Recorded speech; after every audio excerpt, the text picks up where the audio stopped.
Hey everybody, welcome back. Long time no see. As always, as is tradition, do tell me you can hear me. I'm actually working with a new tech setup here, so I want to make sure that I've got everything right. You know me and the streaming, not so good with the streaming, not so good. So, huzzah. Okay, good. So you can hear me. Great, awesome, awesome, awesome. Oh, thank you. Or call pardon? yeah, that'll work on me. I'm very dumb when it comes to this. I'm very dumb. Anyway, let me know if the levels are okay, if you can hear me okay. If it's too loud, I can dial back, whatever. Like I said, new tech setup for this.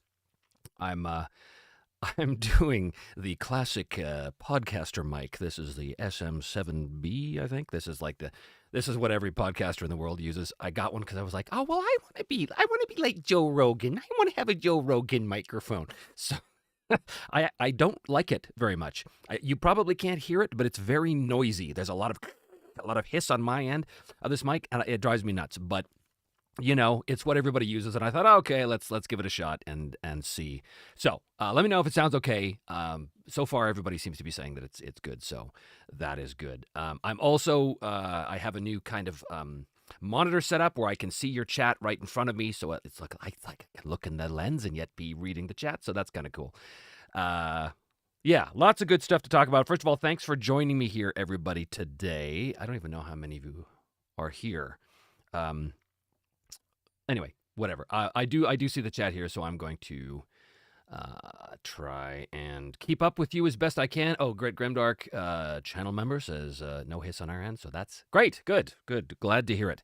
I know when I've used my previous microphones, the end product on YouTube seems really, really quiet.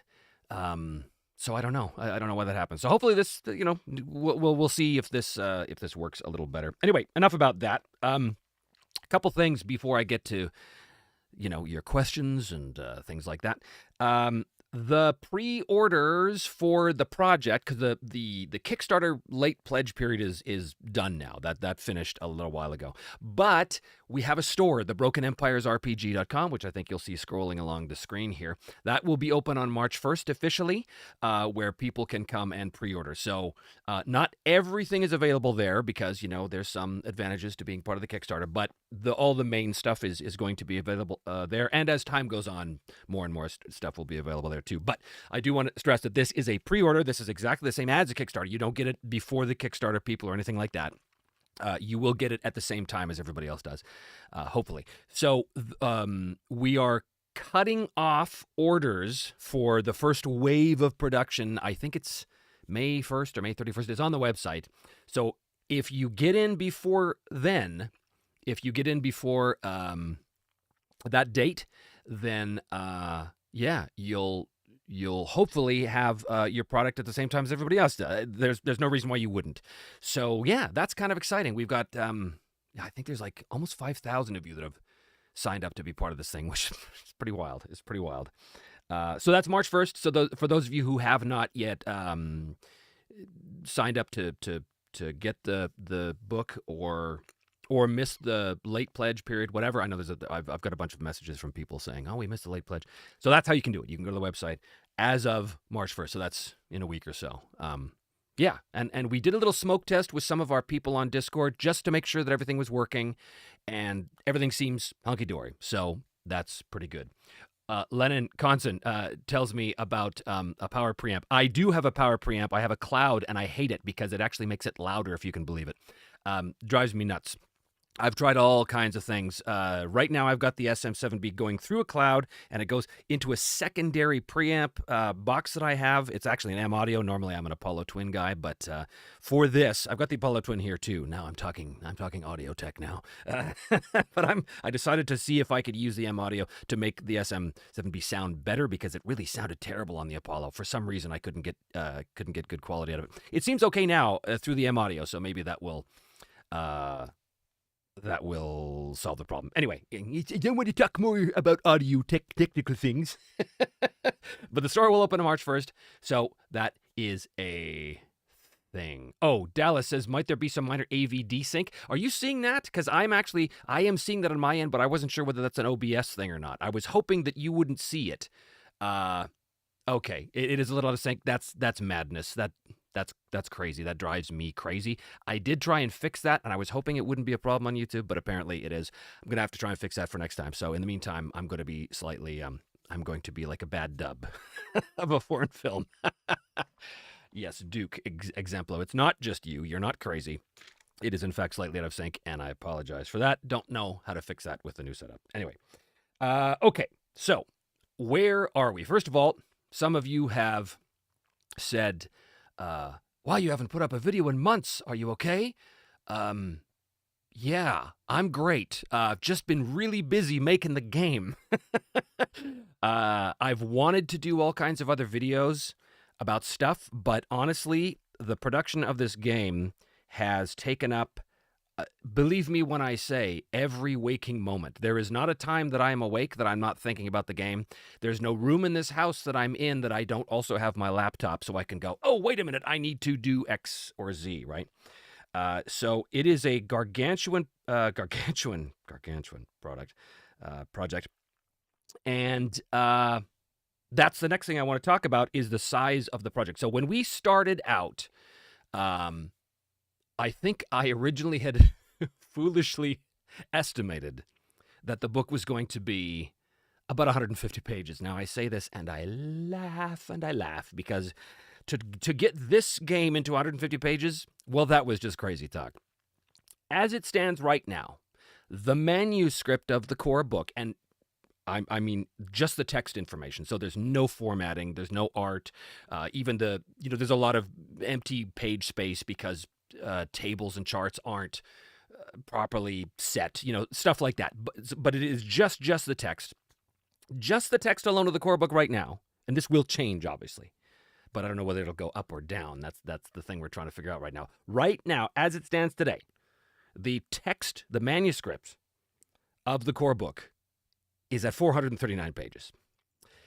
So that's a lot of stuff. Now, it's a lot of good stuff. The reason why the book got bigger was because I wanted to give you guys a game that I myself would want. And what that means is I want a game with everything in it. So, a lot of my inspirations, one of the big inspirations for the game is actually Warhammer Fantasy First Edition.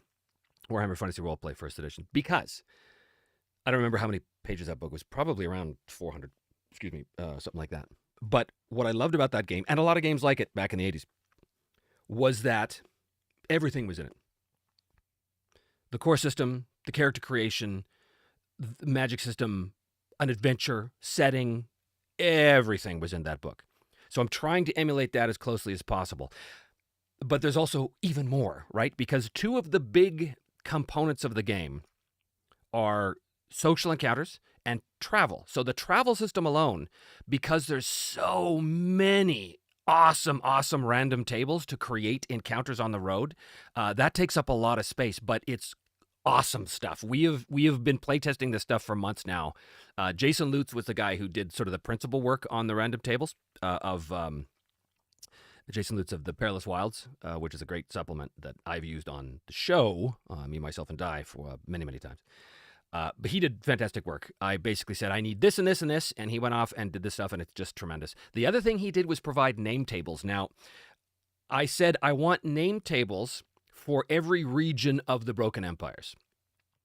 So not only did he give me that, he went above and beyond. He gave me names separated by region, names separated by sex, male or female, names separated by first name and last name, and then components of first names and components of last names so you can put those things together. This was amazing. Amazing stuff, and I love it because you can look at these name tables and go, oh, I can come up with a completely unique name of Angavar or Tikal Dandala or Ansharir or whatever, and there it is. The problem was these name tables were taking up so many pages. I eventually had to remove some of the stuff from the core book. I will be releasing that later as a supplement, but what is in the core book in terms of name stuff right now is first and last names, male and female, of every different region of the Broken Empires. But what is not there is the pieces. That'll have to be separate because the pieces, like creating your names based on bits, 65 pages. So I had to remove that because it was like, this is crazy. This book's gonna be 1,000 pages before the end. So yeah, I had to pull that back. And Harmon says, aren't you worried the book will become too expensive? That's part of it. Yeah. It's not so much the expense as it was the bulk and things like when you have a book that's really, really big like that, your binding has to be killer good, which ours is. It's going to be killer good, but I get worried that it gets just too much, right? So I want to keep it down and yet still pack it full of good stuff, right? So that's what we're gonna do. I'm gonna release the book as it is, and then later I'll release probably a PDF of all of those extra name tables, which you'll be able to get to the store at some point because it's really good. It's really, really good stuff, and I don't want it to go to waste. Anyway, the book's big, but everything in it is awesome. Everything in it is fantastic, and it's and I keep cutting. I keep cutting and cutting and cutting for not just for space or not just for cost or anything like that, but mostly I'm trying to, I'm trying to slim it down as much as possible. I'm trying to cut away the chaff and just leave the core good rule stuff remaining. But something to know about this book is that it's not a textbook. It's not just a rule book, right? It's not an SRD document. It's not just rules. It is a game book that has all the rules in it, is also beautiful to look at because of the layout and art that we're using. But also, this is me. This is me telling you how I think this game should be run. This is me putting forward all the stuff that I find is important in the book, and it's my personality that's on those pages too. So if I cut out that stuff and just leave the rules behind, well, that's not fun, right? That's an SRD. Now, in the starter set, the slimmed down version of the game rules are going to be more like that. In fact, my friend Jared, who's heading up that project, he's trying to get the core rules down to as few pages as possible, and that is hard to do because there's a lot. But a lot of stuff's going to have to be cut out of the starter set rules. But that's okay because you don't need all of that stuff for the starter set. But yeah, so the book is going to be, very much my personality coming through, because it's my damn book. So that's the way it is. Yeah. So Dallas, I'm seeing a question here: is solo stuff going to be separate or not? The answer is yes and no. So the solo chapter is a complete chapter in the book. Everything you need to know to play the game solo is in a separate chapter in the book. And also, we have that extra supplement or add-on thing called what do we call it? The Loom of Fate, I think, which is basically all of the stuff you need to play solo, but as a separate reference document, which you can quickly access. So the answer is both. It's going to be in the book, and you can also get that reference document as well. So it's looking really good, guys. Right now, the state of the game is the only thing I have left to do in the book itself is the monsters. I'm about halfway through the monster section, which got bigger and bigger and bigger. And again, I had to go, okay, hold on. You got to pull back. You can't have every monster in the world there. That's not the point of the bestiary in the book was to give GMs a sense of what things might look like and how they might be statted up. It's not trying to be monster manuals 1, 2, 3, 4, right? That's not its purpose. Its purpose was to give a rough overview of the different kinds of creatures that might be fought by or encountered by player characters.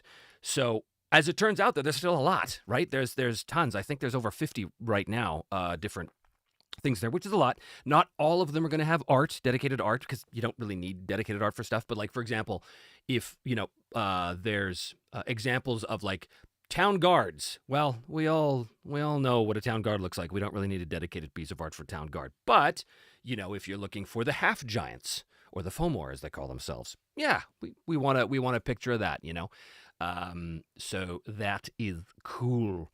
Rob the Bear, how user friendly will it be if you have to sift through lots of pages to find things? Well, first of all, I have no problem with a big book. I've been using big books my entire gaming career. That's not an issue for me. Um, Obviously, organization is crucial in a book like this, but so far it's looking pretty usable. We're going to try and make sure we have a really good index as well, because that's always very important. Um, yeah, obviously, like we need to make sure that people can find stuff. It is more than just a rule book, but it is still a rule book, so it has to be usable as a reference manual as well. It can't be, just, oh, look at this lovely art book. Here's an example of what we're not doing.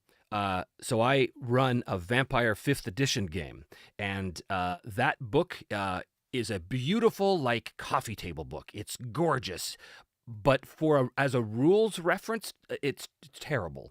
It's terrible. Because rules are scattered all over the place. The art is completely hodgepodge. Again, it's a wonderful book to look at, and just it drips with atmosphere. But as a reference manual, it sucks. So we're not doing that. We're not doing that. It's looking good so far, but very exciting. All kinds of great stuff in there. Andrea says color-coded chapters. We have, and I can't remember whether this is in the normal book or the premium book. I don't have my designer guys with me on this chat. But at least one of those books, possibly two of them, will have colored, different color edges, margins, what do you call that? So that when you look at the book, you know what chapter you're in because they're different color coded. And there's also going to be like designs along it too. So we've got all that stuff in mind. I am not the designer of the book. That's Nav. Yes, there are going to be ribbons in both versions of the book. Simo. But I'm not the designer of the book. I'm not the designer of the book's layout. I'm the designer of the game, but not the layout. So I'll be working with Nav, hand in hand on the design of the book. But really, that's his world. He knows how to do all that stuff. He's been doing it for years and years and years, and I don't. So I can't really answer a lot of questions about that. Okay, let's see. What else do I want to talk about before I get to your questions? The other thing was I had hoped rather foolishly. I had hoped that I would be done this thing in PDF form by something like April. Well, that's not going to happen. We're nowhere near that. We are still on track to get the physical product to everybody by October. That is still a hope. We may have to push it back a bit, but if we do, we will let you know. But yeah, getting any PDF, that's not going to happen. Right now, the hopeful schedule is we have everything done by June 1st-ish, and that it's sent to the printer there. Now, the day that it gets sent to the printer, you guys will get your PDF versions. That is still the plan. So yeah, getting your PDFs before your hard copies is still the plan. I can't tell you exactly when it's going to happen, but I am giving out monthly updates through Kickstarter, so you will continue to get those monthly updates because we want to make sure you guys are in the loop for all of this, so that you know that we are working very, very hard behind the scenes, and I cannot tell you how much work this thing.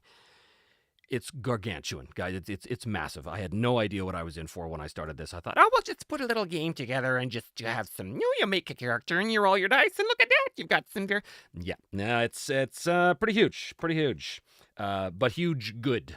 The other thing is, the funny thing about that is, a lot of people would look at a book of this size and go, oh my God, that's way too complex. But it's really not. Like, the complexity of the Broken Empires, it is not a rules light game, that is for sure. It's not a story game, it's not anything like that. But in terms of its complexity, like, in my estimation, something like Pathfinder is way more complex with its bits and bobs and moving pieces. Or something like Burning Wheel or GURPS with all of the, dials turned up is way more complex than this. I was afraid of that. I was afraid that this game would be too complex and not really fun. But as we've gone through it and as we've play tested it, I'm like, actually, this is really, you don't have to know a lot. And as a player, you don't really have to know enough. As a GM, like virtually any game, the GM has to know the rules better than anybody else. That's just kind of the way it has always been, and it shall continue to be, certainly with the Broken Empires. So if you're going to GM this game, like any other game, you have to be the one who knows the rules better than everybody else. But it's not that hard, and your players don't have to know anything except what's on their sheet, basically. So that's good. I was very, very pleased to see that was shaping up to be the case. Yeah, it is a very, very big project. Now, I've used the term in all of the marketing and all of that stuff. I've used the term sim light, right? Simulation light. I do want to talk about this right now because I think some of you hear the word light, but you don't hear the word sim, which is simulation. So I want to talk about this right now to be absolutely clear. First of all, simulationism, that's one of those trigger words in the gaming community and has been since the very beginning in the 70s. People have different definitions for this, and I have my own definition. What I mean by simulation is the rules exist to simulate a world for the players. So the rules exist to make the players feel, to give them the sense of verisimilitude, to give them the sense not of reality. It's not about realism, because this is a world filled with magic and dragons and monsters and stuff. So realism goes out the window, but consistency, internal consistency, and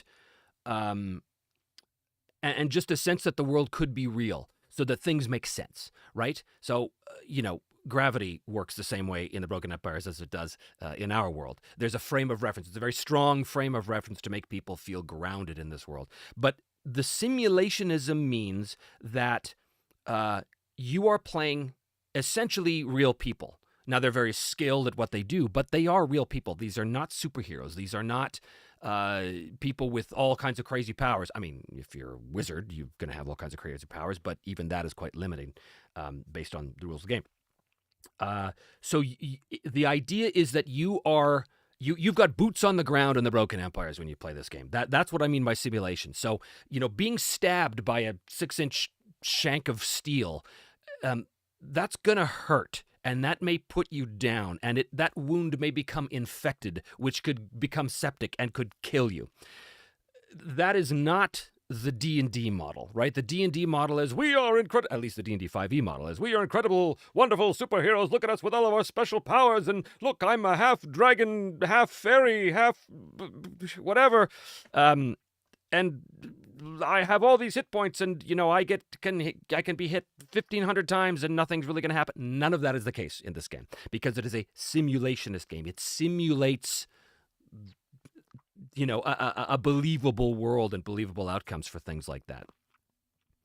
But it is simulation light. It's simulation light. So, my beloved Harn, my beloved Harn Master, I would call Harn Master a simulationist game. It is all about very, very detailed combat effects. Combat is not the only arena to talk about when you're trying to talk about simulation, but it's a really good one because it's a good example. So in Harn Master, many, many things get modeled through the rules, such as if I have a sword in Harn Master, that sword has 3 different ways it can do damage. It could pierce, or it has an edge, or it could do blunt damage. And all of those different types of damage are going to have different effects based on the armor that gets hit, based on the very particular hit location. So that gets in the weeds. And a lot of people love that. And I love that. But I don't love it for this, because I want a simulation game that also moves faster. Hence sim light. So when I use the term sim light, I in no way mean this is a rules light game. It is not. If you're looking for a game where you say, I roll a d20 and if I get high, I get what I want, and then I get to narrate events, that is not this game. There are very specific rules for this, and those rules are simulationist. So just to be absolutely clear, sim light does not mean rules light. It doesn't mean rules heavy, but it doesn't mean rules light. Okay, get that out of the way. All right, let us see what we have here going on in the chat, and maybe I can actually scroll up with this. Oh, look at that. How wonderful. Okay, so in no particular order, Rob the Bear, I missed your Kickstarter. Will you do bundles in the shop? I'm binge watching your YouTube channel to catch up. Well, thank you for watching. Bundles in the shop, ish. Right now, what is available in the shop, I think, is just going to be the core book and the core book starter combo bundle, I think. I have to look at it again. Again, I don't control all the details of that kind of stuff. I am so focused on just getting the game done right now that all of the other stuff, the marketing and the presentation and the website stuff in the store, that's my team handling that. So I won't be able to answer all those questions, unfortunately, for you. Thank God I have these guys, because without them, there would be no project. Believe me, they're taking care of all the really hard stuff. I just got to do the easy thing. I got to make a game. They actually have to, present it in such a way that makes it good. All right. Simo, can you be one-shotted? This is a really good question. It's something I was thinking about this morning. One-shotted, of course, for those of you who, for whatever reason, don't know the term, one-shotted just means, can I be killed in one hit, basically? And the answer is probably not. Although it is possible you can be taken out in one hit. In this game, being taken out of the fight and being killed are two different things. They might be the same thing, but they are two different things. What is far more likely in a combat situation is for someone to take a terrible, grievous wound and to fail their wound die roll, which basically sends them into shock. Now, once you're in shock, you're out of the fight. You're rolling on the ground in pain, semi-conscious. You're out of the fight. You're not dead. You might die. If your wounds are over that hit location's lethality level, then you're in trouble of bleeding out. Then you're in trouble of dying. But you're not dead. So the way the numbers work in the game is in order for someone to be killed outright with one hit, like just from burn, like hitting, you would have to have someone who is a master. So let's say some dude with a two-handed sword, okay? That guy would have to be like awesome. He'd have to have a skill in the 80s or 90s. He'd probably have to get a critical hit. He'd have to hit you, and you got no piece of it. You didn't dodge it or parry it or anything like that. And you had no armor on at all or any other kind of protection.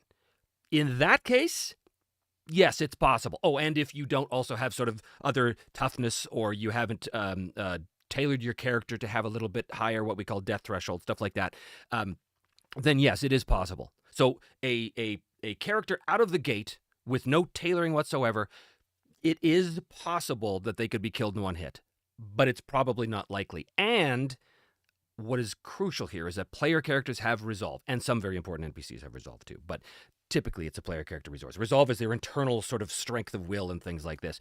That is extremely important, because those resolve points can be used to mitigate the worst outcomes of the wound die roll.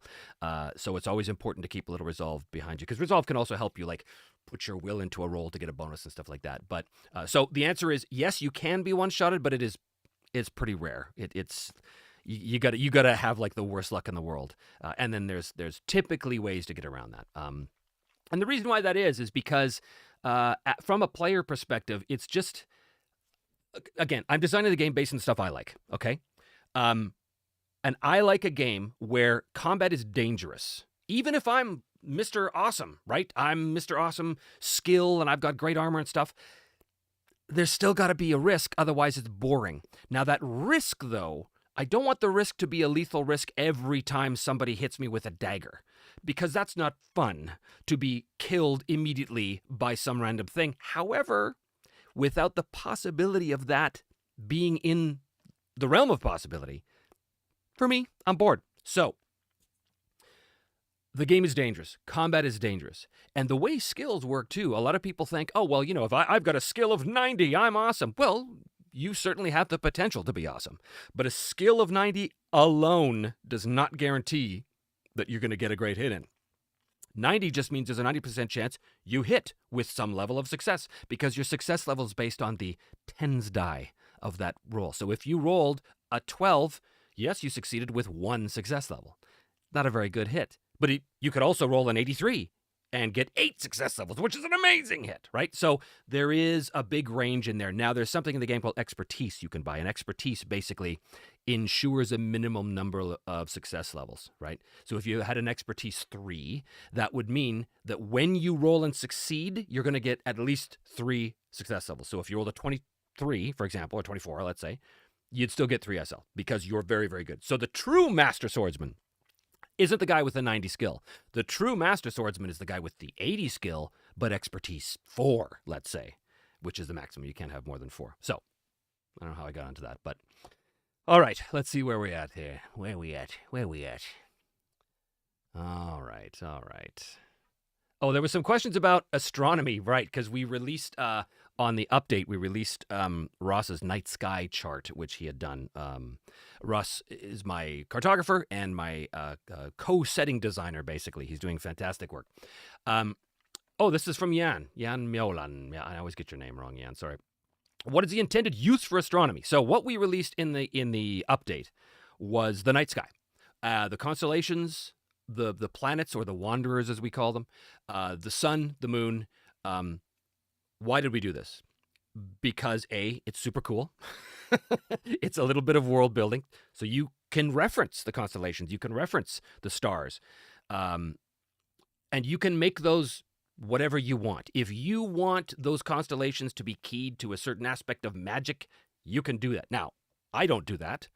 I just threw that in there to fire your imaginations. So if you want to use that stuff for something else, by all means, make your broken empires your own, right? But that was the function of it. It was just, wouldn't this be cool to have the night sky in there? Now, the names of the planets, or the wanderers as we call them, those are specific names.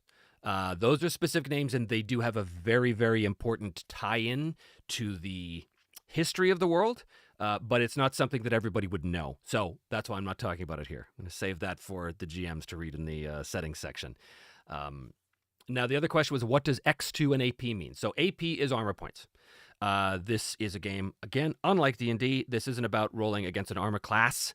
This is about rolling your skill, and if you succeed better than the defender, then you're going to do damage to that person, but the armor points is reductive. So the armor points are going to reduce the incoming damage. The better the armor, the more it reduces. That's what AP means, okay?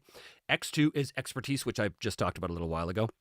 Expertise is the minimum success you get when you succeed at a roll. Doesn't do anything if you fail. So if you had a skill of 60 when it's expertise of 2, if you roll between 1 and 60, you're minimum 2 success levels. But if you rolled 61 or higher, you get nothing. You fail. Okay? That's what that means. Okay. Matthew Willis, pricing question. I wanted to back the Kickstarter and get the premium book, but I couldn't afford it. Now that the late backing is over, how much should we expect to pay for the premium book on March the 1st? Same price. Same price as everybody else. I'm not going to screw over my early backers by suddenly having a cheaper version of the product on the store. So it is the same price, and those prices are there for a reason. It's I don't want to get into it. There's a lot of production stuff on our end going on. Okay, Agile Monk. Anyone that has watched your play sessions will have a good idea on what the Sim Light concept is about. I hope so. I hope that is the case. I mean, that was really the purpose of Season 4, was to demonstrate this game. Oh, and to address that, yes, I am going to finish Season 4. I'm waiting now because I'm still building the damn game. But I'm waiting until the game is in something approaching its final form. In its final form, like it's an anime bad guy. Before I go back into it, because when I started Season 4, it was entirely about playtesting the system. Well, now it's no longer about playtesting because we've been through that, and yes, we continue to do it on our end. But now it's more about fine-tuning things rather than wholesale changes. Like, for example, in the beginning of Season 4, I was using a phase-based initiative system. That didn't survive. Now we're on to something else. So those kind of changes won't be happening now. Now this is more fine-tuning, making sure the numbers, work reasonably well and things like this. So I want to wait until that is completely done until I go back and finish the show. I don't know how many episodes are left. Theoretically, the way it looks right now, if the dice went the way that they might go, I could see this being over in one more episode. But maybe not. For those of you keeping up with Season 4, basically our protagonists are far away from the place they need to be. and they need to get to that place. So because we're sort of ramping up towards the end, sort of narratively speaking, as a guy making a show, I want to get the protagonist. I want to cut to the location where they need to be at and get on with it. But as a guy who's demonstrating a game system, I want to go through the travel elements to show you. So even though that would kill the pace as a show, it would better demonstrate the game system. So I'm kind of on the fence there. I'm not sure how useful my actual season 4 is for people trying to learn the game, because that was never really the intention. So I don't know whether it's worth it to do that, or whether it's worth it just to wrap up the show, sort of, make my directorial decisions and wrap up the show however it turns out soon, and bypass some of those extra rules for narrative purposes. And then once the season is over, come back and do basically like featureless gray plain versions of videos of aspects of the game to clearly demonstrate the rules in play, which I'm going to do because that was one of the Kickstarter what do you call it? With the extra little things you get. What do you call that, dear? I can't remember the name. The bonus things you get when you unlock things. Wow, can't remember. Anyway, we unlocked that. So I will be doing those videos at some point, but I do want to finish season 4 first because, season 4, we need to know what happens, man. We need to know. Okay, where are we?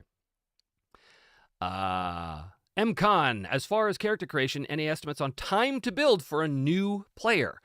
That's a great question. I guess it depends on the player's experience. So if you are someone who is coming at this from a knowledge of D100 games like Mithras or RuneQuest or Call of Cthulhu even, this will be very familiar. You'll be like, oh, yeah, okay, I got this, and you'll be able to do it. If you're coming from a D&D background alone, like or an OSR background, if you're all about D20 and level and classes and armor class and hit points and things like this, there's going to be a lot of things in here that may not be immediately familiar to you. Excuse me. But it's not rocket science. Like, it's fairly easy to figure out what this stuff means. Now, that said, this is not a game for beginners, and I am not intending the game to be for beginners. And so you don't have a lot of page space taken up with, here is how you roll a D100, and here, this is what is role playing. Now, I'm assuming that if you pick up this book, you're already someone who understands what role-playing is, and you understand the basic concepts of that. So it's not exactly super beginner-friendly, but again, at the same time, it's not like it's super complex either. And I say this as a guy who at like age 11 picked up Rollmaster and figured it out. And Rollmaster is not exactly the easiest thing to get through, right? Trying to figure out arms law in combination with character law to build a character, and you're looking at, wait a minute, I've got different development points based on my max stats and this, and how much does that, and it's, if I want to increase my weapon skill, it's 1/3, or unless I'm a warrior, in which case it's 1 asterisk, and but I did it. I figured it out and went, oh, that's what that means. My game is nowhere near as complex as that. So it should be fairly simple, but in terms of just estimates on time to build a character, if you're coming at this, with some familiarity with D100 stuff, I would say once you read through the chapter and go, okay, I get this, you could probably whip up a character in like 15 minutes. But here's the thing. The real joy of character creation is the life events. So the game doesn't have a full life path system like something like Traveler or a Burning Wheel, but you do have life events that happen to you that are based on 3 different eras in the character's life. And the players are supposed to, ideally, make their characters together so that as they are developing their histories, their life events, they can try and tie in life events to see how they know each other. So the idea is that this group of player characters that emerges to play this game, they're not 4 adventurers who just met at the tavern and are now being hired by the old wizard to go raid an orc lair, right? These are people that have had a history, that have had a past, that have been together in whatever way emerges from the intertwining of life events. So the life event part is by far the thing that takes the longest in character creation, but it's also the most fun because it's the time for the characters to go, oh, wait a minute, I know. I think when you were on that vessel as a kid learning how to be a pirate. My life event was that I was, over here, and I think that ties in with this, and blah, blah, blah, blah, blah. And then people go, oh, that's really cool. And as the GM, you're listening to this going, oh, I know. Oh, remember this NPC and remember that event, because all of that is fodder for future adventures, right? So that is the most fun part of character creation. And that takes the longest as well. But if you assume that people are familiar with that, even with the life event stuff, a group of 3 players could have fully done, fleshed out characters in like half an hour, probably. I can make a character, obviously a lot faster. I can do it in about 10 minutes. But, I kind of know the game. So there's that. All right.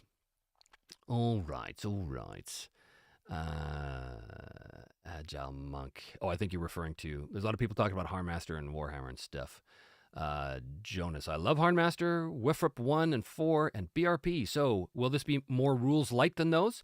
No, it's about the same. In terms of complexity, it's about the same.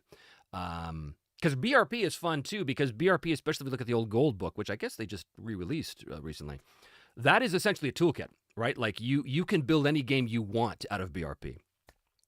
So the basic core bare bones BRP system is very simple, just like the bare bones GURP system is very simple. But where those games shine is where you start to dial up the options, the optional rules, right? That's when it starts to become your own thing. So my game is certainly way less complex than those games turns up to 11, Nigel. But if you want to ask about like where does it lie in complexity when compared to something like D&D 5e, I think there's actually a good argument to be made that this game is less complex than D&D 5e in many ways. But I don't like making the comparison because they are completely different animals.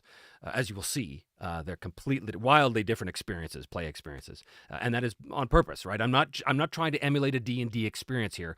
D&D's already done that, and a million OSR games have done that. I'm doing something quite different than that. Not unique, because again, this game is inspired by games like Mithras and Harmaster and stuff like that. So I'm not claiming to do anything unique here, but I am trying to curate a particular experience, right?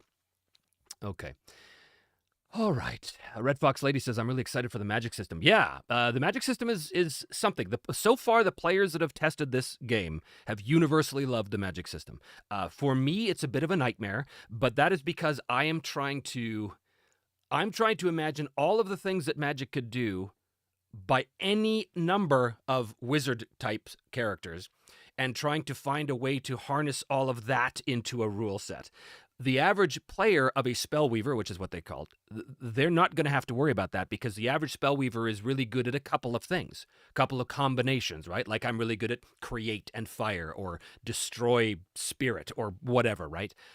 So for the player, you might have some skill in other stuff, but really you're good at this kind of thing, and you choose that. You can model your character however you want. So you don't have to know all, like, if you're not into illusions, for example, if your character is like more of an elementalist type that likes to blast people with fire lances and stuff, you don't have to know the rules about illusions. It has no bearing on you, but the GM does. Because if there's an illusion that comes up, the GM has to know the rules. And of course, that's me. I have to figure that stuff out. So there is a lot, but in the end, because the magic system is free form, what that means is the players and the GM have to understand that good gentlemanly behavior is an absolute requisite in order to make this work. If someone comes into this game looking to break it, congratulations, you'll be able to do it no problem. Have fun. I'm sure that'll be a great experience at your table. But if you're going into this honestly and you're trying to have an honest experience and really enjoy what this game is trying to provide, then you have to understand that at some point you're going to have to make judgment calls. Because guess what? That's what a GM does. That is the number one thing a GM does, is make a judgment call. They were called referees in the early days for a reason, right? So this is no different. When you have very complex rules like the magic system is, and it is, I would say that the magic system is probably the most complex conflict arena, as I call it in the book, hands down, because there's so much going on. You have to be intellectually honest, and you have to be reasonable, and you have to be on the same page as your players, right? And that's fine. Like, most groups are perfectly fine with that. If a player says, I want to use this spell to flap my arms and fly to the moon, well, the GM's going to say, that's beyond the power of magic. It's just not the way it is. So those extreme cases are obvious. But there's some not so obvious cases, right? Where the player might say, I want to do this particular thing. Is that possible? And the GM looks at the rules for Magic and goes, oh, it doesn't specifically say that here. So guess what? You got to do your job. You have to make a judgment call and then just remain consistent, right? It's the gig. It's the job of the GM. That's what we do. So this game is really no different from that. It's just that I can only do so much. Like, I can't imagine every possible combination of thought or idea that every player on the planet's going to come up with and have a rule for it. This is not Pathfinder, right? This is not...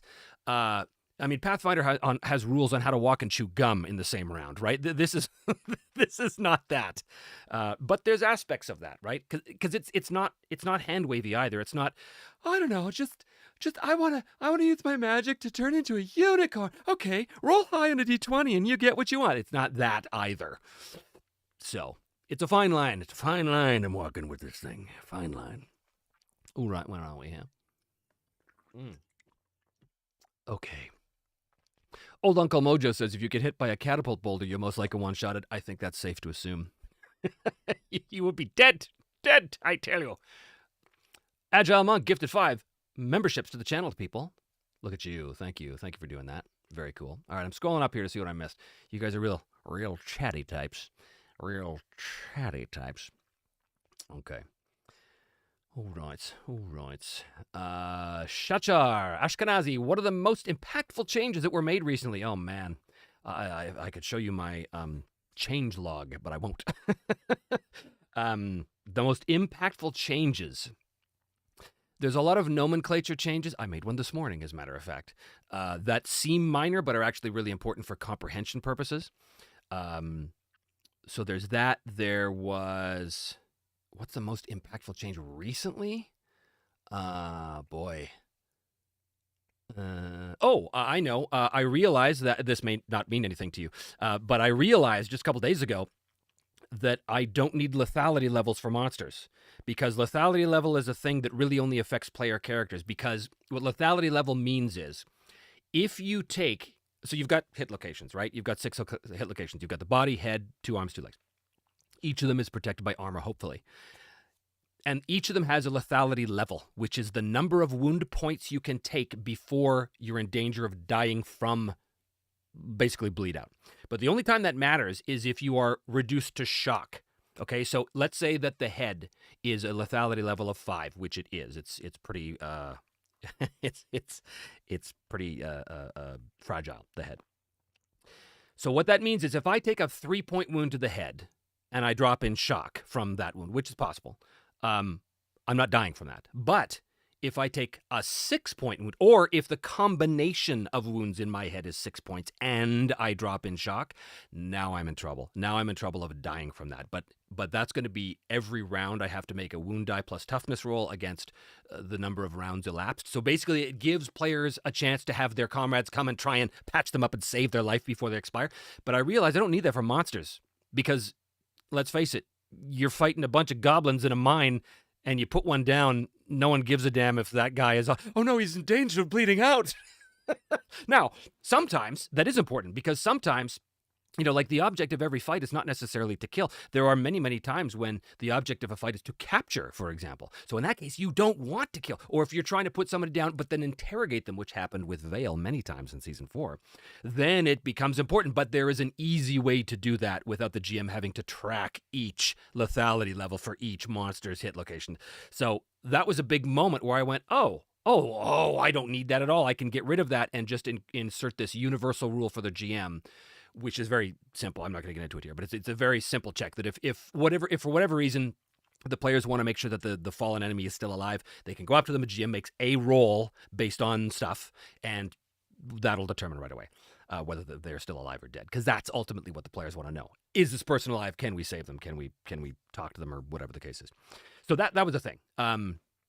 And that allowed me to reduce a lot of page space, because there was a lot of page space with stuff like lethality levels. I mean, not that much, but it was enough to be kind of cluttery, to the eye when you looked at the monster entries and you go, oh, what's LL? But as soon as I removed that, it was like, oh, it has breathing room. It just feels loose and flowy, and that's better.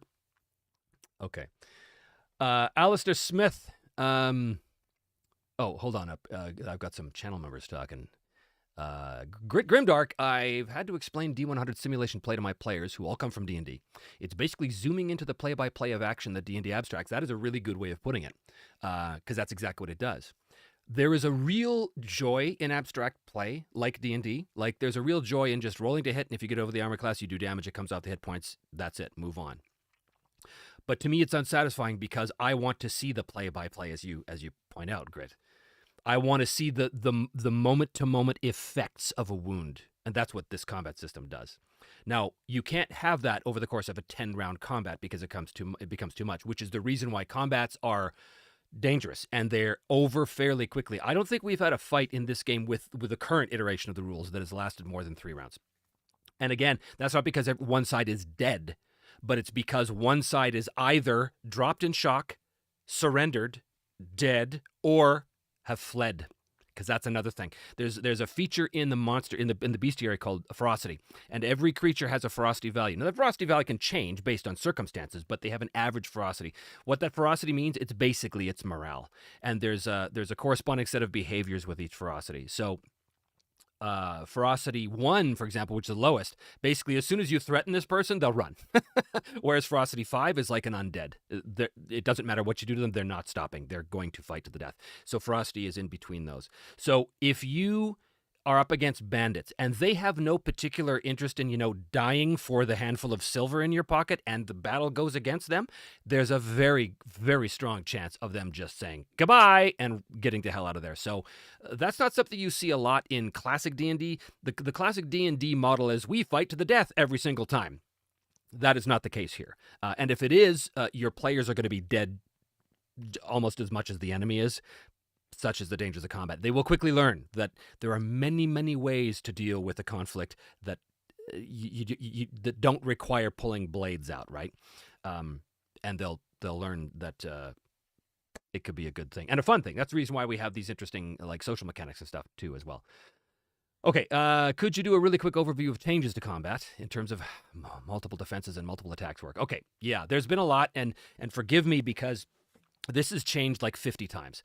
If I think of all the versions of the game that have existed over the past year and a half, 2 years, I can't keep track sometimes, so I might say something that is no longer the case. But as it exists right now, there used to be a rule in the game which said that you could defend as many times as you want, but every time you did, the second defense was at a -20, the third was at a -40, and so on and so on. What that meant was if you were outnumbered, you were in big trouble because you were getting diminishing returns on your defenses. Now, I love this rule in theory.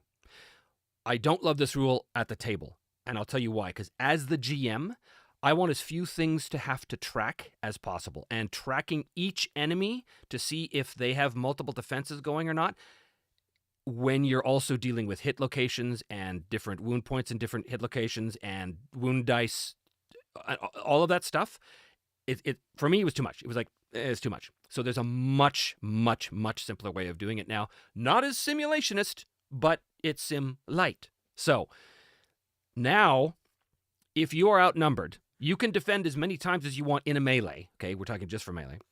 We'll get to ranged in a second. But the opponents will get a +20. Not a +20 per extra person. It's just the opponents. If they are outnumbering you, everybody who is outnumbering you gets a +20. Now, that may not sound like much, but it is. If you have 3 guys on you, okay, each one of them is attacking. You get to defend against it. Now, that's bad enough, because what that means is there's a chance, there's an opportunity. There's 3 opportunities for you to be hurt very badly per round. That's bad all by itself.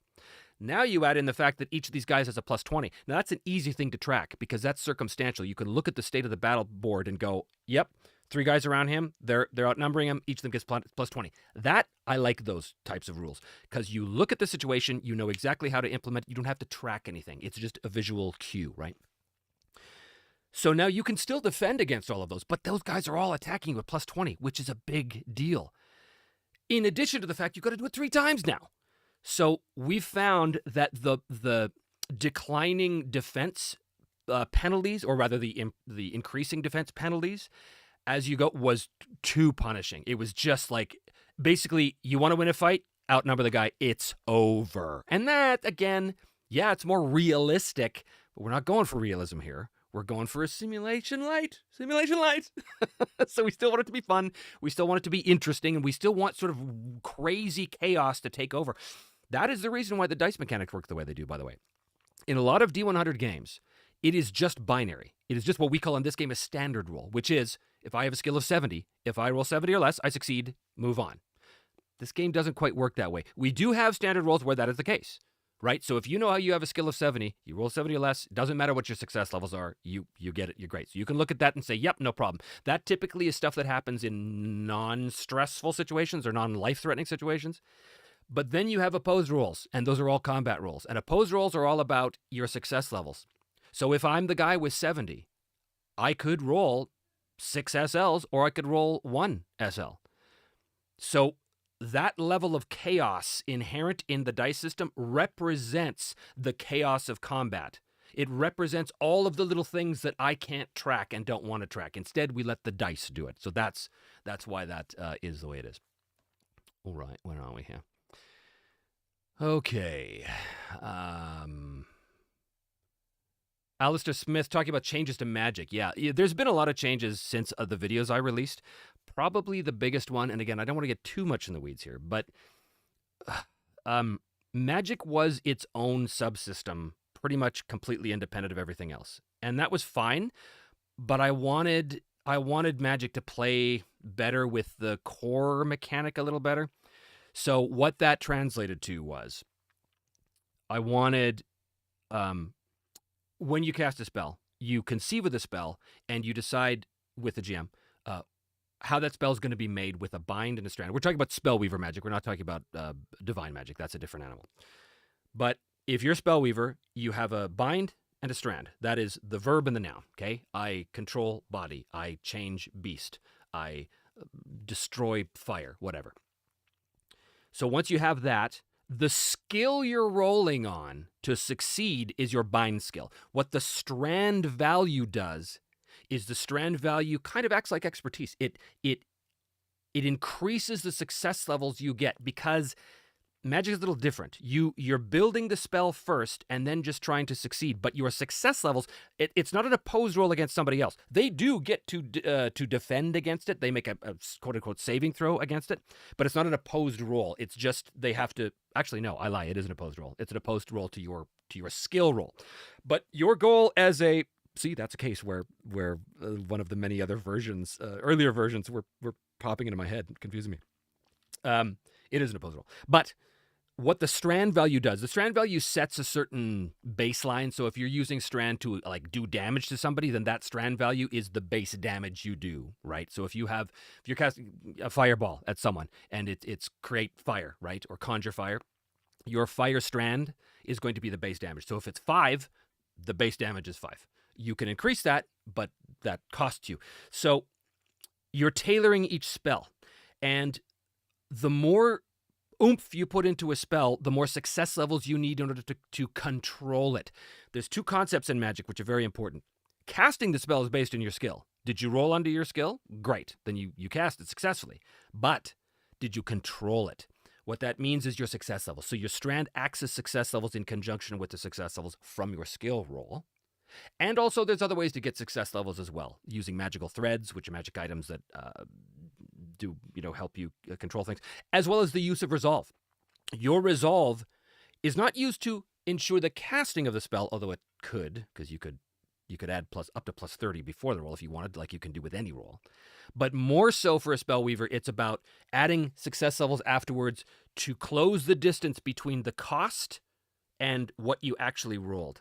Because if the cost is, say, 17 SLs and you only achieved 12, well, you've got a deficit of 5. If you don't make up for that deficit, the spell still works, but now you incur a Weaver action, and that could be anything. But what happens is you roll a d20 plus the difference, so in this case 5, d20 plus 5, on the table. Higher is bad. So the idea is you can cast as much as you want, but if you run out of resolve to be able to close the distance and pay for the controlling of the spell, that's when you get Weaver actions. So what that means in play is that the Spellweaver, in a conflict situation, really has, depending on the role, depending on the specifics, but really has 2, 3, 4 good shots in them, good spells in them before it becomes much more dangerous now.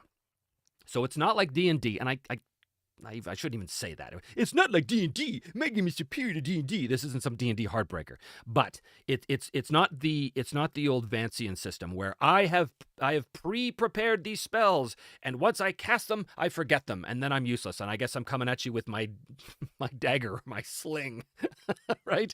No. You have a certain amount of resolve which you use to control, but if you run low on resolve, you can still cast. But it's very likely that you won't be able to fully control the spell and therefore will incur weave reactions. And weave reactions are not always bad, but mostly they're bad.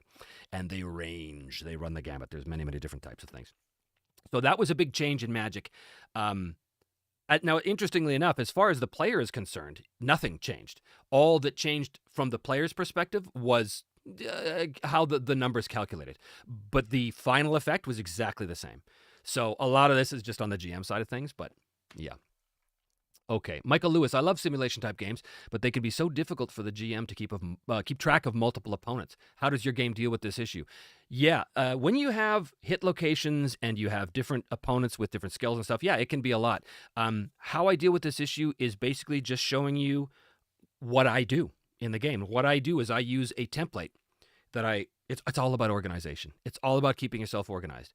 Now, I talk a lot about behind the screen because I'm talking about at the table, but a lot of you will be playing this online. So how you choose to organize it online is completely up to you. And we'll probably add some things like this into the Forge Foundry version of the game when it comes out. But it's all about keeping organized. And this was the same thing that I had when I was running Hardmaster, because Hardmaster, there's a lot going on. Like if you encounter a bandit in Hardmaster, it's not like, all right, well, he's got a +2 to hit, and he's got a 14 armor class, and he's got 12 hit points. Go. No. Okay, this bandit. Okay, what's he wearing? Well, he's wearing leather gloves on his hands. He's wearing he's got a chain tunic which covers his chest and his thorax and his groin. And now he's got a plate helmet. Okay, that covers his helmet. It doesn't just cover his eyes. There's no visor. It doesn't cover his eyes. Okay, now he's got rigid leather van braces on, so it covers his forearms. Okay, see where I'm going? And then each time you hit them, there's a specific wound, and that specific wound has a specific penalty in Armmaster. And every time you take it, you got to keep track of that. And this, and I love it, but it is a nightmare if you are not organized. So that is a skill that a GM of these simulation games have to get good at. And it's not hard. It just takes some practice. So I can't show you anything because nothing's laid out. I really wish I could, but you can only get one chance to make a first impression. And I don't want to show you guys stuff from the manuscript because it'll just be text information, and that's... So I want to show you like, this is what it really looks like with all the cool colors and layouts and arts and stuff. But no, I don't have that right now. So I have a little template in the bestiary section that shows you, here's a good little thing. And in fact, I have it, or I will have it, so that it's a page you can print. And on that page is like boxes for 6 different enemies, all with the same stuff, but it's all in the same spot. So enemy 1 is here, enemy 2, enemy 3, enemy 4, however you want to do it. And then you can literally just go through and keep track. And how you do that on the board is up to you. How I tend to run stuff on at the table is I don't really use miniatures a lot. But instead, I do what I've done since I was a little kid. I use little bingo chips with little white stickers on them, and I write a number or a name, if it's a name, NPC or PC, and I put an arrow, which is their facing, so that I can put them on the grid. This isn't a grid-based game, but there is a zone-based game, so you still have to have an idea of relative distance. But that way I know who that is. So I would have like red chips for bad guys and blue chips for good guys, right? So if I knew that these were orcs, okay, and there was 5 orcs, I'd have 5 red chips out there. Each of them would have a different number, preferably 1 to 5, but not necessarily, because I just grab a handful from the tub and, oh, look, orc 34, orc 42, orc 10, whatever. And then I just correspond that with the piece of paper in front of me with the entries. So I knew, oh, orc 15 just took a 3-point wound to the left leg. Okay, yep, there he is. Boom. What's his toughness? Boom. Roll the wound die toughness against that number. Pow. Yep, he drops prone. Boom. Mark prone on the map. Whatever. Done. So it's not complex. It's just, you got to get used to it, right? Now, online, it's going to be a lot easier to do because, of course, the computer can do all that work for you, which is why I kind of detest running games using Foundry, because I like doing all that stuff. But so many of you will be like, no, just automate that away. To me, you might as well go play a video game. But that's just my opinion. That's just my contrary opinion, because I like that stuff. I like knowing how the guts of the game work, and I like interacting with it. So that is that. All right. Okay. I'm probably way behind here. In fact, I know I am. Zones. Yes, zones are still in the game. Zones are easy and they're useful, and you don't have to worry about, well, I actually moved 10 feet instead of 5. And a lot of people love that. I didn't want to get into the weeds with that. Now, you can make that adjustment if you're super into like hexes or grids or that kind of stuff. You can make that adjustment. It's not hard, but that's on you. You're going to have to figure that out yourself. And I'm sure some people will, and I'm sure they will go up online and say, I have made an alternate movement system for the Broken Empires where now you can use a hex map, and great, huzzah. But in the core book, it's going to be zones. All right. Matthew Willis. So season 5, please, don't depress me. I can't even consider it. Season 5, full magic user and teaching the game. No, season 5, if such a thing were to exist, will not be about teaching the game. What will be about teaching the game is those specific videos that got unlocked in the Kickstarter. Stretch goals, that was the term. Stretch goals. Those will be released on YouTube for everyone to see. And yeah, certainly magic is going to be a key component to that. So I want to make sure that people understand how that works. Stretch goals. Yeah, and everybody's shouting at me. Stretch goals, stretch goals, stretch goals. All right. Okay. Agile Monk says, Vortac Games, that's so cool. You're going to showcase your store. Yeah, Vortac Games runs a store up in New England somewhere and wants to carry the game in the store, which I think is awesome. So we are working that stuff out right now. All right. Let's see. Okay. Fiornell de Goxen. How about some episodes of Broken Empires with your friends from Blade Runner and me? It's not entirely out of the question that we do a session or two of the Broken Empires with those guys, considering so many of them are guys that are helping me, like they're on my team to make this project come to life. But understand that the Blade Runner project was a gargantuan amount of work. It was easily the most labor-intensive video I've done, or series of videos I've done on the channel, hands down. It was gargantuan. It was massive. And I'm not in a big hurry to do that again, especially right now, because I already am choking under the weight of... choking under the weight? That's a mixed metaphor. Of the gargantuan nature of this game project. So I'll probably want to just take a breather for a little while after that. But we shall see. Okay.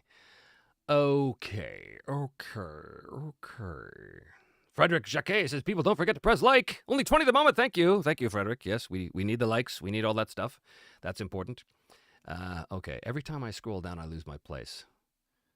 All right. Yes, here we are. Let's have a look here.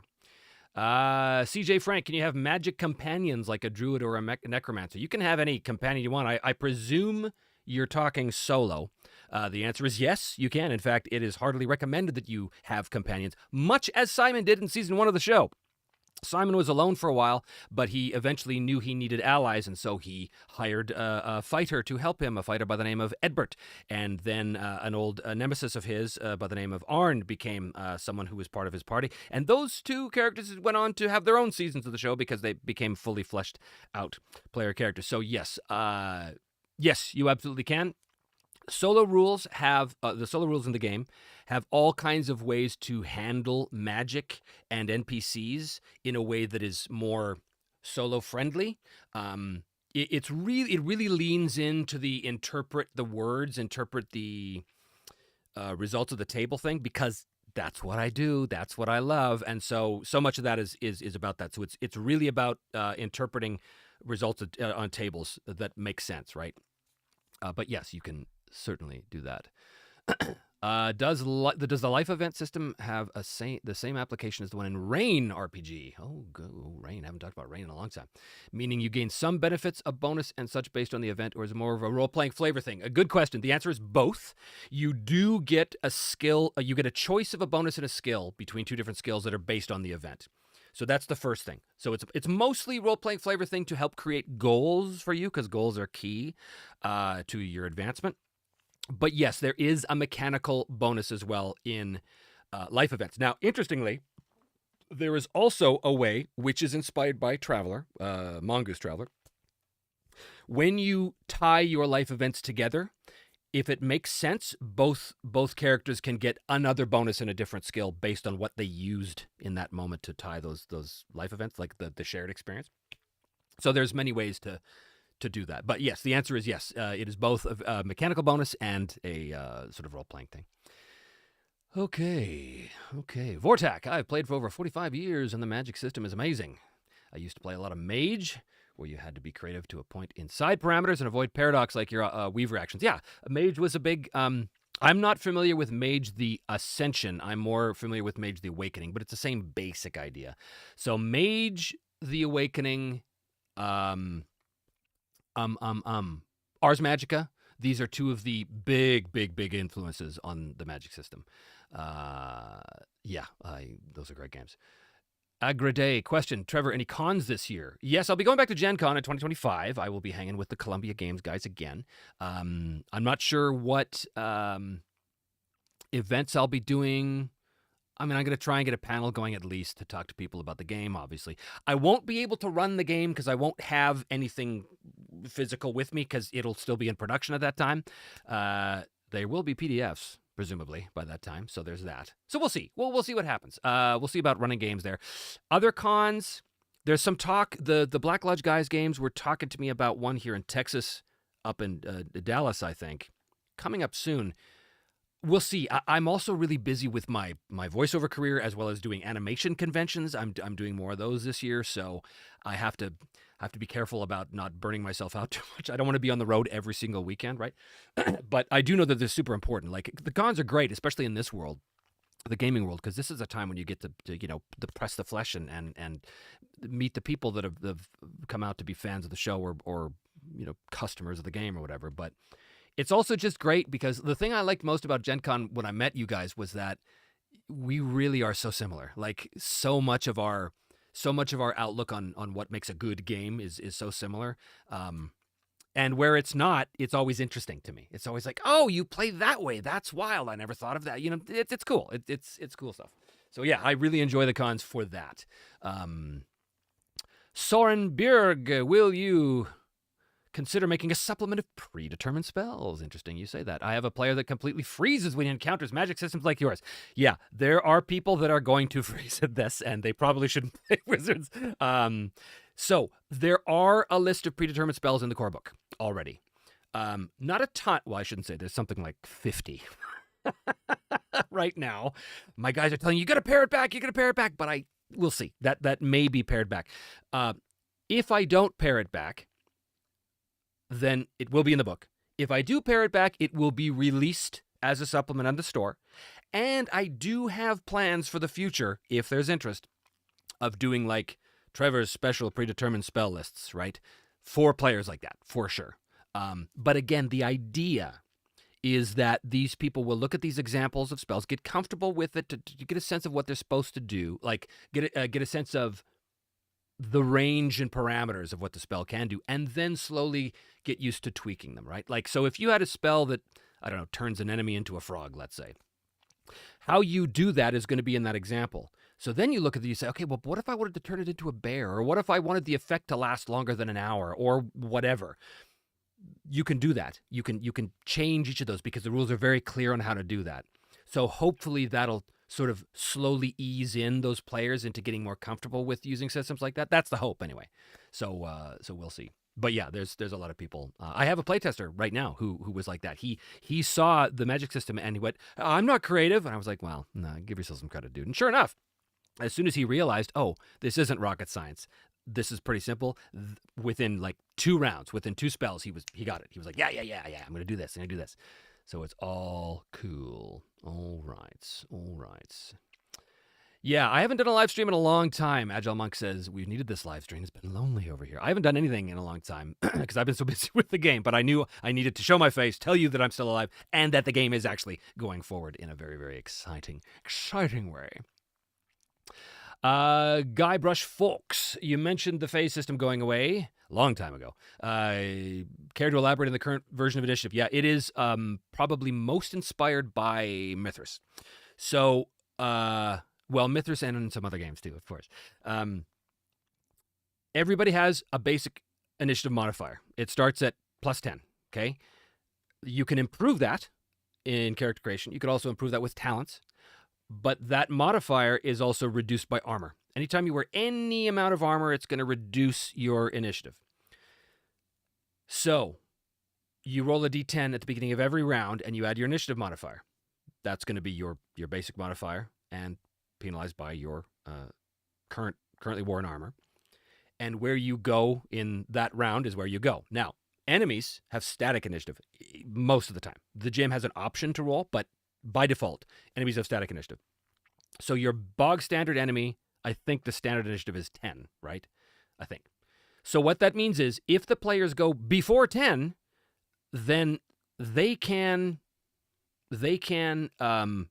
go in any order they want. So if 2 players went before the enemy and one went after, let's say, those 2 guys, like let's say one rolled a 15, one rolled a 13, and the enemy's on 10, those guys 15 to 13, they can choose when to go. They don't have to go in that order.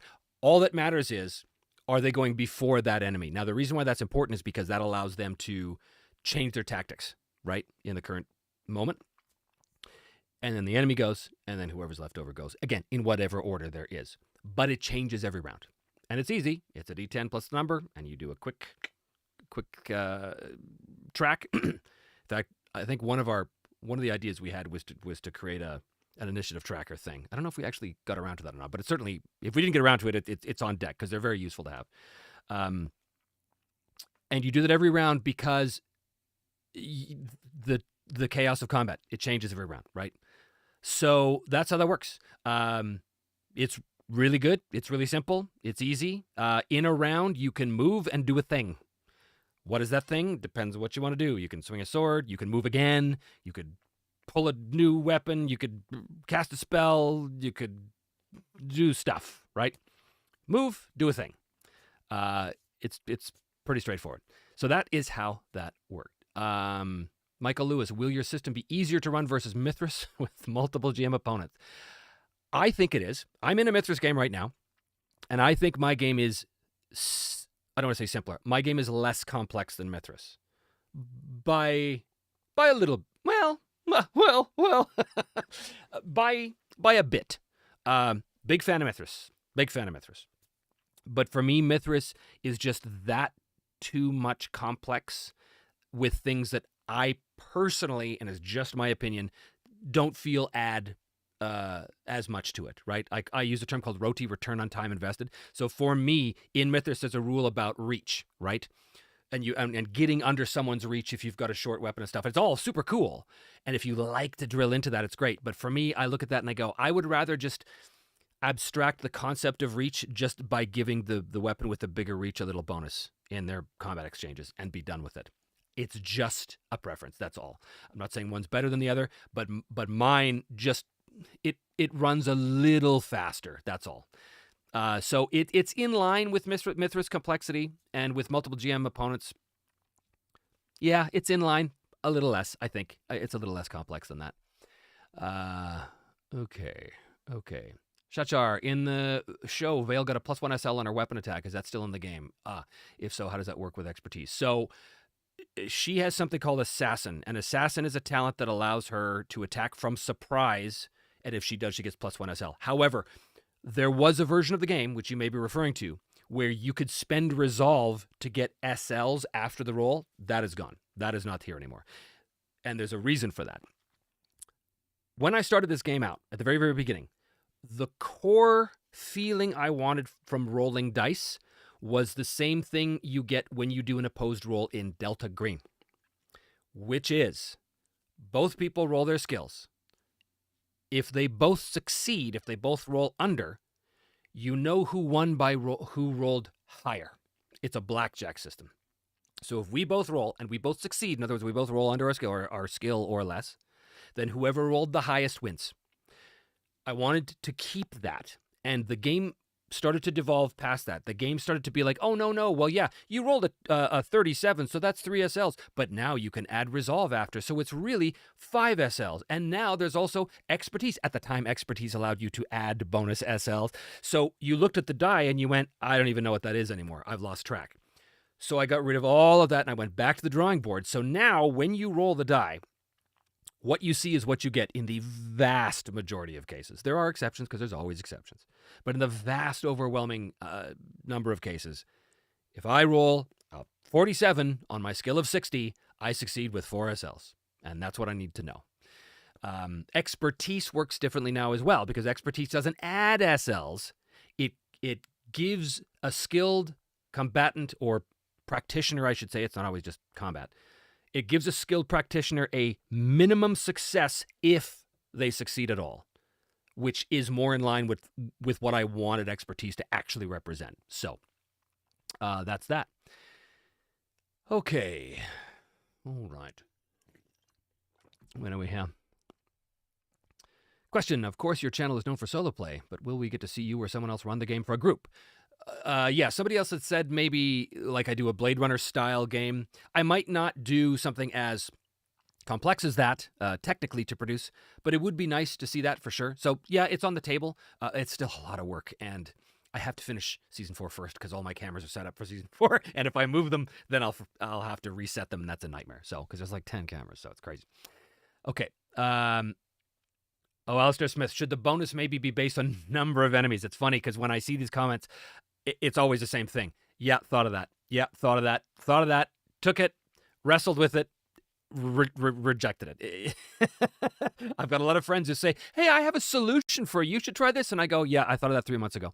And there's reasons for it. In the end, my choices of rules design are going to be my choices of rules design. Some of you are going to love it. Some of you are going to hate it. The vast majority of you, I suspect, will look at the game and go, oh, this is really cool. Oh, that's a really cool thing. Oh, I love this. Ooh, yeah, I don't really like this. I think I'm going to change that. Ooh, no, I hate that. I'm going to change that. Why? Because that's what we do with every game ever. That's what we do. And I think every GM out there is going to, if they look honestly at their history of GMing, that's what we do. We tinker.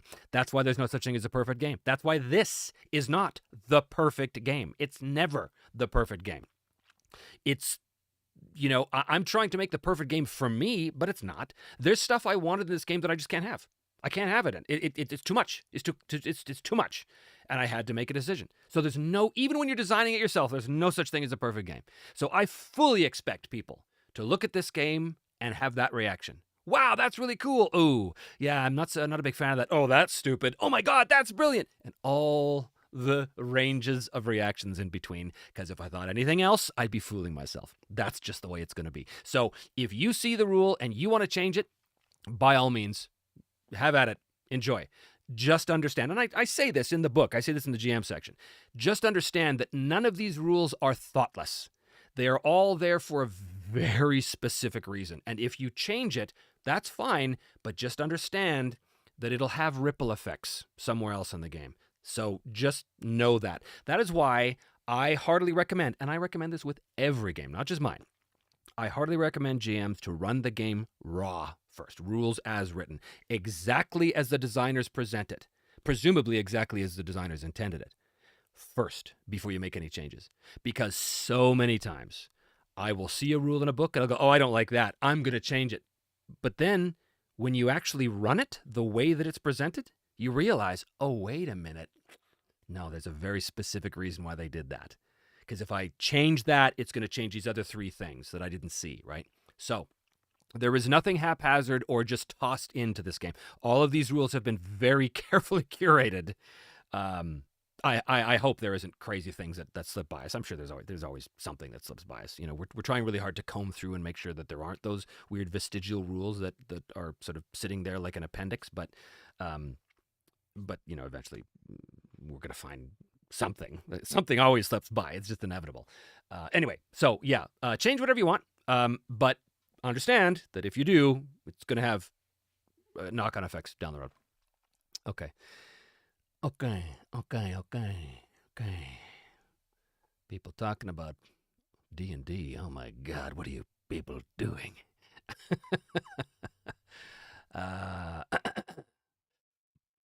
Yes, the weave. The concept of the weave is still the same. The concept of the weave has actually become integral to the world as well. Before, when I started this thing, the weave was kind of like, oh, it's a cool magic system. But as development went on, I realized, oh, no. The weave of reality is the thing that binds everything in the Broken Empires. It's not just about wizards. Your resolve is tied to the weave. The idea of your resolve, that you have this sort of internal, almost spiritual strength, that's a connection to the weave, right? Everything's a connection to reality. So that is how that works. GY says, how much is your solo system standalone and how much will it synergize with GM Emulator 2? So Tana Pigeon did the lion's share of the work on the solo mechanics. At my direction, it is very, it feels similar to the Mythic GM Emulator. Why? Because that's the one I like the most. And that's the one I understand the most. That's the one I use all the time. So it is a completely self-contained solo system in this book. You do not need any other emulators. You don't need any other tools. You don't need anything. In fact, that's the reason why I had to cut out 65 pages of names in this book, is because I wanted to provide tables for everything. And eventually I had to go, okay, I can't have all of this. Ideally, I would have a book that has every single random table in it you can imagine, so you never have to have another book. But that book would be like 2,000 pages long. So that's not going to happen. But in terms of the solo thing, I wanted a completely self-contained chapter. So everything you need to know is in there. So that so you don't need to be synergistic with GM Emulator 2. But you could. I mean, I'm thinking about it. Most of the GM Emulator 2 are like advanced details for things. Yeah, you can use all those as much as you want. It's pretty easy. Okay. All right. Agile and Vortak having a good old yawn here. Chinwag. Never fear. When will season 4 resume? I talked about this at the beginning. Soon. I want to make sure the rules are completely locked before I go in, and then I'll change them again because that's the nature of what I do. But soon. I am almost finished the rule book. Yeah, I'll repeat what I said at the beginning. I'm almost finished the rule book now. I'm just finishing the monsters, and then it's basically done. And then it needs to be edited, right? It needs to go through that process. I have an editor over in England that's going to take care of that for me. And we have guys here that are combing through it in terms of rules to make sure everything works. But as soon as it is more or less complete, then I'm going to be able to turn my focus to finishing season 4. But I still have, like right now, the starter set adventure, The Witches of Grimdale, is not yet complete, and I need to complete that as well, because that has to be done before anything else, because that's a print item. So some of the other things we have, like the Viksgrad adventure or the Dwarven Cataclysm, those are items that are PDF only at the moment. So I can put that to the side for the moment, even though I'm not. There are people working on it right now. There's a lot of progress. In fact, there's more progress been made on the Dwarven Cataclysm than on the Witches of Grimdale right now. But that's because that's kind of my baby at the moment, and I'm still really focused on finishing the core book. But it will all happen. It's all happening. But I have to be careful not to burn myself out. I do need to finish season 4, but I need to get excited about it. And the only way I can get excited about it is knowing that the rules work the way I want them to, and then there we go. Okay, I lost my place again. Here we go.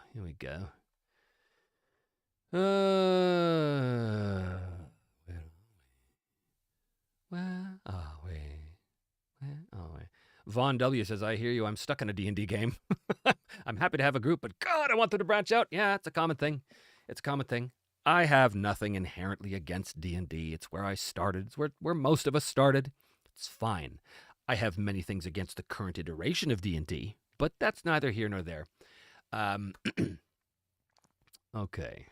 Talking about Black Lodge Games. Yeah, they're big Mithras guys, big Shadowdark supporters as well.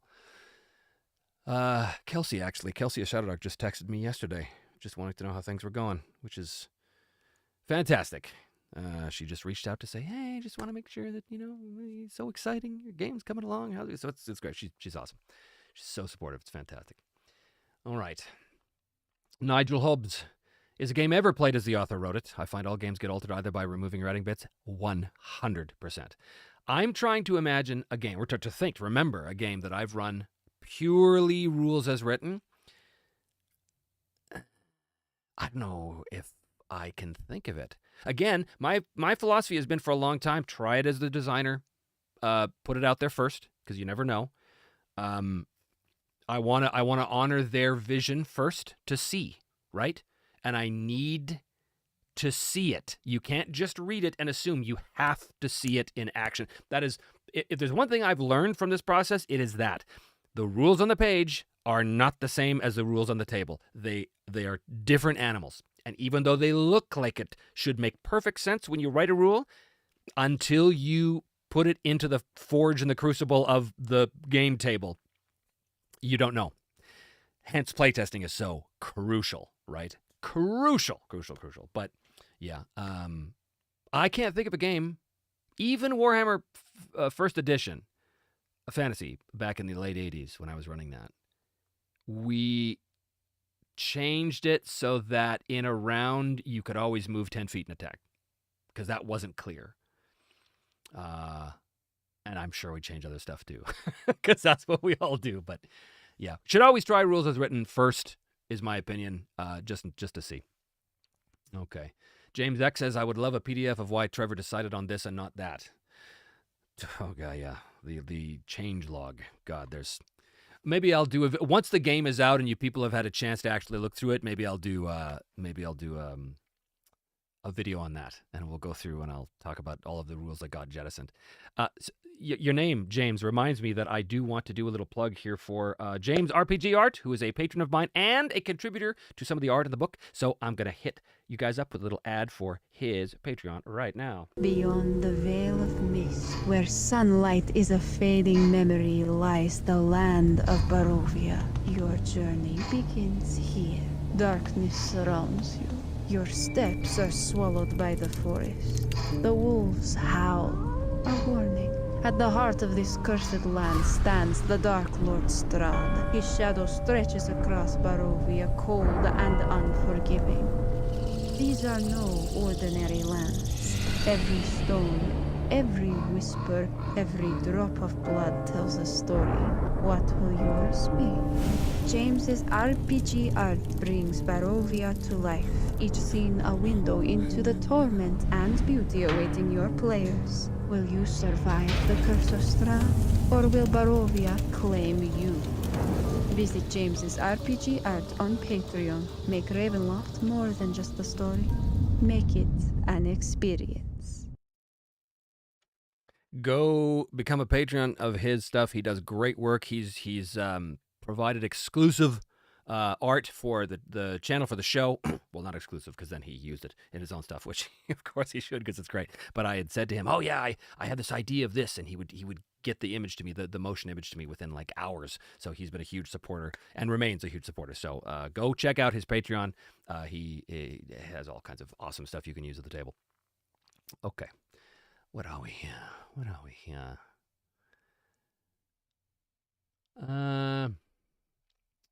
Trying to scroll up here.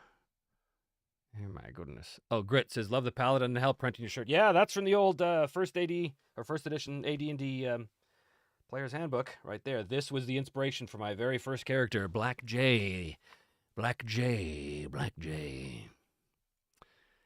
Okay, scrolling up. I like this setup. I can read your chat while not looking away, which is good. That's kind of cool. Okay. Down we go.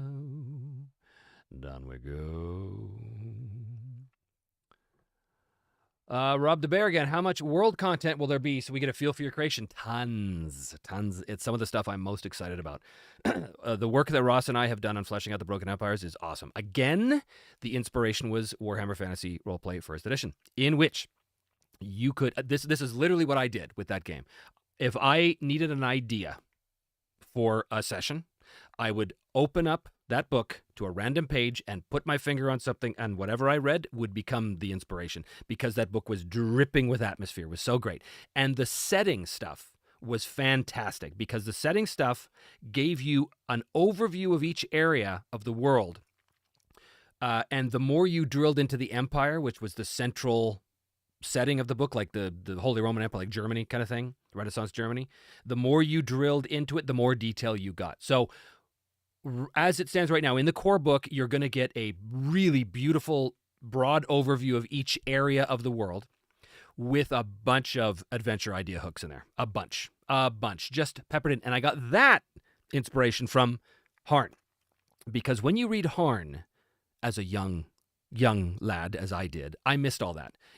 Harn in the early days, in its very first iterations, was presented very dry and was very, very textbooky and just not pleasant to look at. And so I missed a lot of stuff. But as a man of whatever, late 30s, early 40s, whenever I really got back to Harn, and I saw the gold in there, and I realized the Easter eggs and the adventure hooks just waiting to be discovered in each sentence.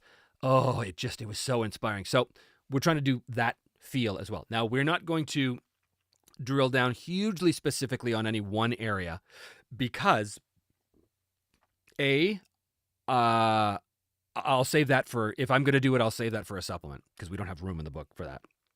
But also B, I want people to feel free to explore their own stuff and to make their own stuff. And the more specific I am, like let's say I did the Westlands, right? If I did the Westlands and I had really specific things like on the level of Harn, like here in this village, here's the name of the mayor, and here's the name of the, here's how many metalsmiths live in the village, and here's the quality of this. That is all awesome stuff, but it also sets like, okay, well, that's that. Now it can't be anything else. Of course it can. Of course you can ignore it. But the idea is, if you have the information, why wouldn't you use it, right? So I don't want to do that. I want to keep it loose enough for the GMs can be able to make their own versions of things. We're trying not to go forward with this idea that we're going to create big world-shattering, earth-changing things a la the Spell Plague in Forgotten Realms. We do not want to mess with individual GMs' worlds. We're not going to go so hardcore as Columbia Games did with Harn, because basically in Harn, they went up to the year 720 TR, and that's it. They will never publish anything after that. I don't want to go quite that hardcore. I have great respect for why they did that, but I don't want to do that. But at the same time, I don't want to create a supplement that winds up undermining your work as a GM and as a world creator, because that's gross. I hate it when that happens. So we're trying to find a balance there. That's what we're trying to do. But yeah, tons of world stuff. Tons. When you release a PDF version, will there be a printer-friendly version to save on printer ink? I'm going to guess not. It's a lot more work than it sounds. A lot more. It's not a matter of hitting a button that says no color or no images. I'm going to talk to my guys about it, because if it's possible to give it to you, we will. That's always my default. If I can do anything for you that doesn't cost me hours and hours and hours or a bunch of money or something, then I will. But if it becomes essentially like I've been told, basically you have to create two completely different versions of the document, we're not going to have the resources to be able to do it. So there will be things available on the web store when it goes live and when the project is released that you will be able to download printer friendly for free. For example, the character sheets, or there'll be black and white printable versions of character sheets, or the enemy stat sheets. I talked about that earlier in the stream about how I've got this template, so those will be available, and those are all just easy print, black and white, no art, nothing like that. So all of that will be available, but in terms of the core book itself, I'm going to guess not. I could be wrong. Maybe I'm wrong. Maybe my guy's going to say, oh, no, we can do it. We just click a button.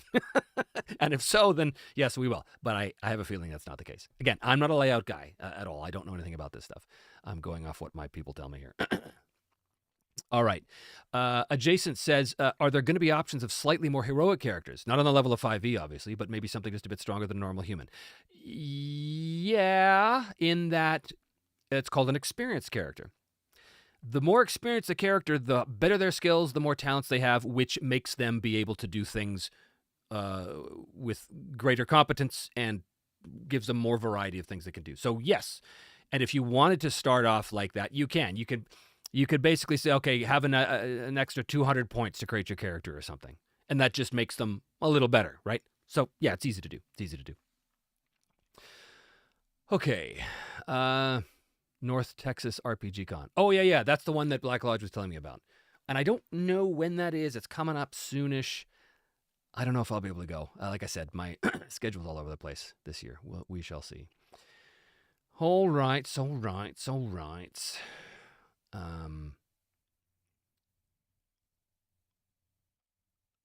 Soren says, I'm very happy to hear that. I love the magic system, but I have to prioritize games that my friends are willing to play. Yeah, I mean, if your table isn't into it, they're not into it. Nothing we can do about that. Not everybody likes everything. It's just the way it is. Where are we? Okay, I think I got to go down here.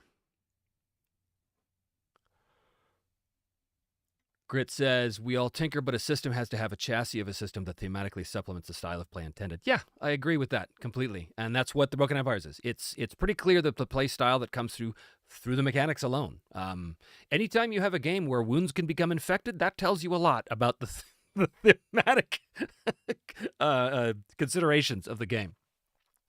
As opposed to, you heal 5 hit points every night or whatever. All right. Alex Yeager. Old friend Alex. So what I'm hearing is, if you change parts of the game or push on it, it will push back somewhere else. Very clever. Very, very clever. Yes, exactly. That's the thing I say in my GM style. The goal of a GM is to push on the world, and the world, or the players push on the world, and the world pushes back. That is the game, right? That is the cycle of drama, if you will. And yes, so if you tinker with a rule here, very likely a rule will be messed up over here. But, we'll see. Time will tell. Tinkering will happen. It is inevitable. Shatjar says, does the social encounter system still work mostly like it did on your show when you used it with Veil and the General, or was it changed? Mostly it does. Yeah, the social encounter system is actually the system that has changed the least, because it was the system that was most tested over the years. I shouldn't say the most, but one of the most for sure. I started with this concept of what I have in the game when I started to run the One Ring first edition way back in the day. I guess it wasn't that far. Oh God, was it 20 years ago now? Maybe. Anyway, I ran a 6-year campaign in the One Ring, the first edition. Brilliant experience. And one of the inspirations that came out of the One Ring was the concept of the social encounter, not social combat like they have in something like Burning Wheel. It's not social combat where you're trying to like reduce the social hit point. That wasn't the objective. The objective was, how do we present ourselves to get what we want from this person before their tolerance runs out? And that concept allowed the players to think tactically, but in a social engagement. And I dialed it up to 11. I basically took that basic I think the basic premise of the first edition social rules is like a page. There's not a lot to it, but it was enough. And I went, oh, I know how to spin this off. I know how to make this more tactical, more interesting.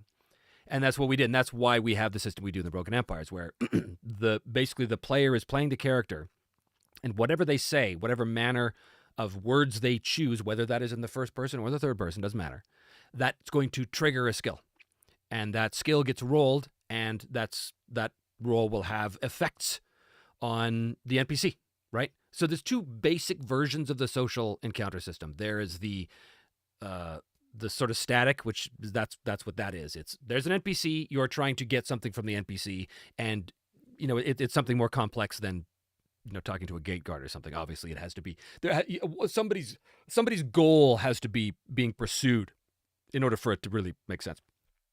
But you got that.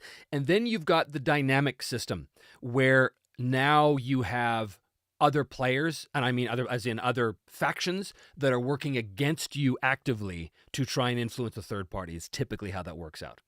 Because in a social combat, to use that term that I never do, in a social situation, it's about face, and it's about getting what you want Well, I can't just have a universal blanket description of this because it could be so many different things. But in general, when you have a dynamic, competitive social encounter, it's because two or more parties are trying to influence a third party to make a decision. The classic example is we're arguing against the courtier in front of the king to convince the king to go to war or not. That's a classic example. Now, if the courtier wasn't there and it was just the players trying to convince the king, then we have the static version. We've got just that. But as soon as you introduce the other party that's trying to oppose the player characters, then you get that second version. And it works extremely similarly. But yeah, so long answer to your question, it is very, very, very similar. A few little details have changed, like how I arrive at like vulnerable skills or resistant skills, which I don't think I'd ever called that back then. But yeah, in general, it's the same thing. Okay. Sam Rains, this is an interesting one. How do you feel when you're playing your own game? Are you able to get immersed, or are you very tuned into what needs to be tweaked? Well, that's a great question, man. When I'm play testing the game, I can't get immersed at all because playtesting is not playing. Playtesting is playtesting, and they're very different animals. I am playing in a game of the Broken Empires right now that my friend Jared, who's sort of one of my writers, is running for us. But it's a playtest, so we're not really interested in the immersion because we don't need to be that. What we need to know is, do the rules work? So in a social situation, for example, the way the game is supposed to work is my character says a thing, and however he says it or whatever words he chooses to use will trigger a skill. Well, that's all in the role-playing and the presentation. But in order for us to test the rules, I got to just put that aside.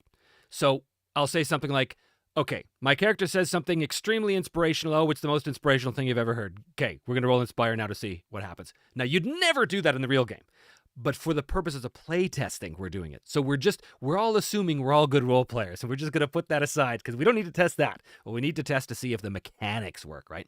So when I'm play testing this game, no, there's no immersion at all. It's all very, very bare bones. But not that I say that out loud, that's not always true. Because when we do, especially in the travel, in the journey, it's hard not to get immersed, even when you are playtesting, because of the way the mechanics work. The mechanics pull you into the world, and they force you to engage with the world. I'm very proud of them. The travel mechanics are really cool. I'm very, very proud of how they work. So yeah, I guess I do get a little immersed, despite my best efforts to keep it as a playtest. M. Khan says, any one-shots in the core rulebook or starter materials? Yeah, the starter set has an entire adventure as part of it called The Witches of Grimdale, which is currently being written. Okay. Adalada, what is the status of wealth system? Yeah, okay, so good question. So basically right now, I had an abstracted wealth system before. I got rid of it, but now it's kind of back. So there's two specific and different ways of dealing with wealth in the game, which can be used hand in hand most of the time. Sort of. First of all, there's the classic silver pieces. Everything in the game is silver pieces. That's just, it is what it is. So there is a silver piece economy. You want to buy a sword, it costs you this many silver pieces. You want to sell the thing that you found in the dungeon, you sell it for silver pieces. Fine and good. But there is also the status system, not a wealth system. Wealth is part of status. Status is about your status in the community. Now, you have to earn that, right? Or you can sort of tailor your character when you're creating the character to have more status. But status isn't just about reputation, and it's not just about connections. It's also about wealth. It's also about how much wealth you reasonably have access to in any one transaction before it starts to be pushed, right? So, for example, you know how well, maybe you don't know, but having lived in Hollywood for many, many years and having been a G-list celebrity myself, I can tell you that very many times when you're out in the public eye doing your thing as a G-list celebrity or otherwise, you don't have to pay for things, right? You're given things. Or, hey, of course, you're brought to this dinner. Well, we're not paying for that. Someone else is paying for that. And this is going to make me sound like a total douchebag, but but often that's how it works. So too it is in the real world with celebrity and such. And that's kind of what status, that's one aspect of what status can give you. It can give you, well, literally status, where people are, hey, your money's no good here kind of thing. So that is one aspect of it, but there's way more to it. It's about access you have to people. It's about the kind of things you can accomplish socially. So it's really valuable if you want to use it, but it's a completely optional system. You don't have to use it at all. You can just stick to silver pieces and be those scumbag, perpetually broke adventurers trying to make money. You could do that too. It's there as an option. But it's cool. It's cool. And it is quite abstracted, which is fine because, again, so much of the game when it comes to GM advice is, you do your job, make a call and stick by it and go from that, as long as your players are all on board and you're consistent. Okay. Soren Bjork, could you see playable monsters as an option? Well, yes and no. Yes, in that there already are playable monsters as an option. The core races of the game are slightly different from a lot of other games. You got humans. Humans are by far the most common. This is a humanocentric world, a humanocentric game. 99% of the things you will encounter will be humans. However, there's also half-orcs. Now, what does a half-orc mean? Well, in episode 1 of season 1 of Me, Myself, and Die, my show, we know that there are half-orcs because that was a thing. Wilborg, Simon's friend, was a half-orc. But a half-orc in this world doesn't mean what it means in a lot of worlds. A half-orc in the Broken Empires is an orc that has had like a switch go off in its brain where now it's not a savage killer monster. Because that's what orcs are in this world. They are savage, marauding monsters. They are the bad guys. However, a half-orc isn't like the product of a orc and human offspring, because that's impossible. Their species do not mix. In fact, there are no female orcs at all. Orcs emerge out of amniotic sacs deep underground, much like the Uruk-hai in Peter Jackson's Lord of the Rings. So there is no half-orc that's like half-human. A half-orc just means an orc that is basically, there's some switch that has gone off in its brain where now it is a little more evolved than its fellows, and of course its fellows would immediately kill you for daring to speak to your food first. So that's what a half-orc is. Then you've got dwarves, and dwarves are a lot like the dwarves of a lot of fantasy worlds, except, of course, that the dwarven civilization now exists on these floating stone ships in the sky. And there's a whole thing about that. There's ogres, and ogres are... how do I describe ogres? They're big, brawny, human-like guys, except they're known for their incredibly passionate everything. Everything they do is over the top and passionate. They're creatures of gigantic passions, and that can get them into trouble. Sometimes they actually have something called the breaking, which is a problem for them. But so there's ogres. There's the Bolgfir. Now, the Bolgfir are the closest thing you get to being able to play an elf in this game. The Bolgfir are cousins to the Dwayne and Seath, and the Dwayne and Seath were essentially the elves, but the elves left a long time ago. There hasn't been an elf in the Broken Empires for a long time, but there are the Dwayne and Seath. The Bolgfir. The Bolgfir are the cousins to the Dwayne and Seath, and the Bolgfir and the Dwayne and Seath ruled jointly. And then when the Dwayne and Seath left, they left their cousins behind. They said, see ya, we're out of here. You can deal with these humans and orcs. And so the Bolgfir hate their cousins because they were abandoned by them. So there's not a ton of Bolgfir in the world, but they have a certain connection with the weave that a lot of other races don't. But what they don't have is a connection to elven magic, because when the Dwayne and Seath left, they severed the Bolgfir from their connection to their brethren's magic. So the Bolgfir just hate. They hate the elves. And yeah, the Bolgfir they're kind of a cross between like an elf and a giant in a way. So they're taller. They've got the ears, but they tend to have big beards. The men have big beards and stuff. But they're a little thin. They're a little, I don't want to say frail. That makes them sound weak, but they're not. But they are by far more in tune with the weave than a lot of other creatures are. So there's that, and then there's the Replaced. Now, the Replaced are a whole interesting thing. The Replaced are humans. It's always humans. humans that were abducted by the Dark Fae and enslaved in the other world and have escaped and are on the run from the Queen's hunt. It's a very specific thing. The replaced are really cool because they have access to the old powers, but it comes at a great cost. So they're a really, really interesting race. So to answer your question, could you play monsters? Yeah, you can play a half-orc or a dwarf, if you want to call a dwarf a monster, or an ogre or a bogfear. But if you want to play a half dragonborn, half angel, you go back to D&D. You're not going to get that here. Some monsters are there to be killed. Yeah, you're not going to see, in the streets of Hundatora, you're not going to see the menagerie walking down of some dragonborn and half tiefling. And no. Those things would be immediately killed. So, just so you know. Jan says, didn't Arn fight a half giant? He did, as a matter of fact, or a Fomor, as they call themselves. So yes, Arn did fight a half giant, absolutely. No playing a gelatinous cube, no. Okay. Well, I think I've got to the end here of your comments. Is there anything else you can think to ask me before I go? Because it's been, oh my God, we're encroaching on 2 hours here.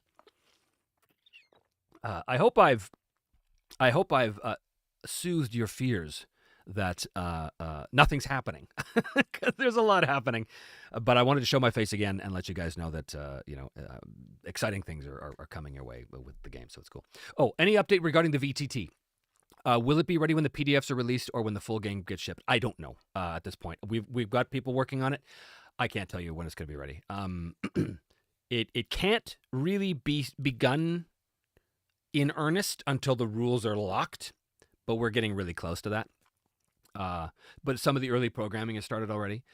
When it'll be available, I highly doubt it'll be ready when the PDFs are. I'm just going to be honest. I doubt that very much. But maybe. I don't know. The hope is to have it available when the hard copies are released. I mean, the hope is to have it available before then, right? But I don't know. I'm not the guy to ask, tragically, because I don't know how that works. I've got my people working on that. Dice Tales, can you quickly go over the calendar for release again? Sure. There isn't one. There isn't an updated one. We are still hoping to get the hard copies out by October. That's the hope. But please understand, this project has become a gargantuan beast in a good way.